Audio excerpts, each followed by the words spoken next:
Good morning guys. তো সকালবেলা উঠে আমরা উড়াধুরা গানের জন্য ব্লেজারটা তৈরি করা হচ্ছে। তো আমি একটু হেল্প করে দিচ্ছিলাম আর আমার দিদাই ব্লেজারটা পুরো সেলাই করেছে। দেন আমি আর আদি মিলে শপিং করতে গিয়েছিলাম, কারণ আমাদের গানের কিছু জিনিসপত্র কেনার জন্য। তো ফাইনালি মানে পুরোটা শপিং করার পর আমার মনে পড়েছে ভিডিও করার কথা। সো গাইস, যখন তোমরা এই ভিডিওটা দেখতে পারবে তখন তোমরা অলরেডি উড়াধুরা গানটা দেখে নিয়েছো, আর যারা এখনো দেখোনি তারা গিয়ে এক্ষুনি উড়াধুরা গানটাকে গিয়ে দেখো। আশা করছি তোমাদের ভিডিওটা খুব ভালো লাগবে। শেয়ার অ্যান্ড কমেন্ট করতে কিন্তু ভুলো না। কি কি কিনলে তুমি? আমার কিছু কিনে দিচ্ছে না, এই যে দিচ্ছে, শুরু করেছে নেওয়া, স্টার্ট হয়েছে। এই যে এই তা কোথায় তোমার মেকআপের জিনিসপত্র? খুঁজে খুঁজে পাগলা হয়ে যাচ্ছে আমি।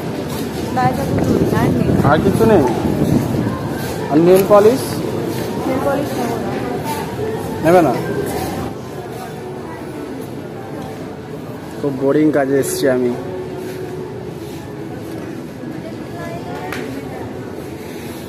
তো তারপরে আমি মেকআপগুলো ট্রাই করছিলাম। গাইজ, আমি এটা সত্যি কথা বলবো, এখানে মেকআপগুলো অনেকটাই ভালো, অসাধারণ। আমি অনেকবারই কিনেছি এবং রেজাল্টটা খুব ভালোই পেয়েছি। আর এই যে একজন আয়না দেখলেই হলো।